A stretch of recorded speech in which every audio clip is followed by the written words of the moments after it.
Tem se ouvido falar muito comum, né, isso já há uns bons anos, já com relação à alimentação de 3 em 3 horas. Né? Isso eu creio que foi algo estipulado com base na alimentação refinada, pobre em nutrientes, né, em processo de saciedade e até em processo de digestão, que foi elaborado esse processo de se comer em 3 em 3 horas. Mas quando nós analisamos, né, assim, não é eu que estou quebrando mito, porque qualquer livro de fisiologia humana você encontra os dados que eu vou estar passando aqui agora. E outro detalhe também é que você não encontra, você não vai conseguir encontrar nenhum artigo científico comprovando a eficácia da alimentação de 3 em 3 horas. Vocês têm alguns dados estatísticos que a pessoa perde peso, tá? Algum benefício em certos tipos de pessoas com diabetes, principalmente tipo 2, mas o problema não é necessariamente o ter que comer de 3 em 3 horas para não baixar a glicose, coisa do tipo. O problema é o que ela está se alimentando. Se ela se alimentar de uma alimentação integral, regular, ela não vai ter necessidade de estar se alimentando de 3 em 3 horas. Então, como funciona essa questão e por que não se alimentar de 3 em 3 horas? Bom, existem alguns aspectos da fisiologia e da digestão que esclarecem isso, Rosângela. E o primeiro aspecto é justamente a produção de saliva. Tá? A produção de saliva ela é produzida por 3 glândulas, que são as parótidas, onde às vezes pode dar a famosa cachumba, né? Ela se localiza aqui atrás, ou quer dizer, abaixo da orelha. E nós temos mais 2 que são a sublingual e a submandibular. Essas 2 glândulas na frente aqui, elas são responsáveis por produzir a saliva enquanto nós não estamos nos alimentando. Então, quando nós não estamos nos alimentando, a saliva que está na boca, esse processo de salivar, normalmente é produzido por essas 2. Porém, quando nós vamos nos alimentar, quem produz é a parótida. Por quê? Porque as parótidas elas têm a capacidade de produzir enzimas digestivas, inclusive a que digere o amido. Né? Nós sabemos que o amido chega a ter 70% ser digerido já na boca, se houver uma boa mastigação e uma boa salivação. Então, qual o problema de comer de 3 em 3 horas com relação às glândulas salivares? É simples. As parótidas, que só produzem quando nós introduzimos o alimento, elas precisam de um tempo para repousar e produzir as enzimas digestivas. Se você não dá esse período de digestão correto, você acaba sobrecarregando ela, as enzimas não são produzidas a quantidade necessária e aí você já começa uma má digestão.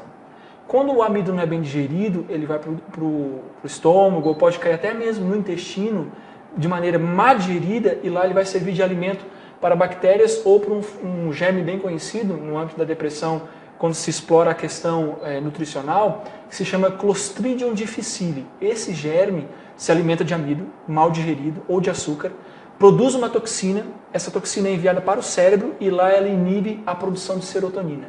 Inibindo a produção de serotonina, você começa a se tornar um depressivo. Então, no âmbito digestivo, salivar, você já encontra um problema.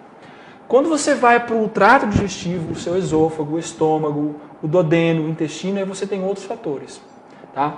Um outro fator é o seguinte, uma digestão, isso foi uma pesquisa publicada pela Loma Linda University, na Califórnia. Tá? Ela fez uma pesquisa e ela chegou à conclusão que um processo digestivo normal, ele demora em torno de 4 horas. Então, suponhamos que nós almoçamos meio-dia, 40 minutos de alimentação, meio-dia e 40 a gente está parando de se alimentar. Lá pelas 4h30, 5 da tarde, o seu almoço está saindo completamente do seu estômago. Aí o que acontece? Acontece que as pessoas têm o hábito, ou a cultura já quase, de se alimentar em 3 em 3 horas. Então ela se alimentou ali meio-dia.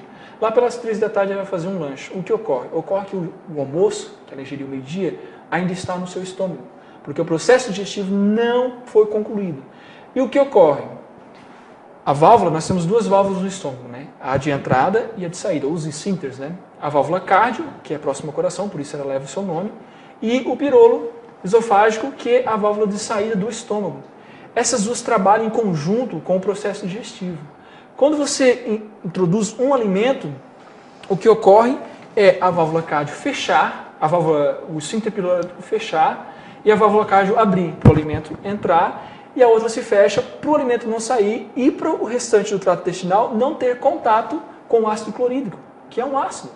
E que ele só não corrói o estômago porque o próprio estômago produz um muco que o protege da sua corrosão. Né?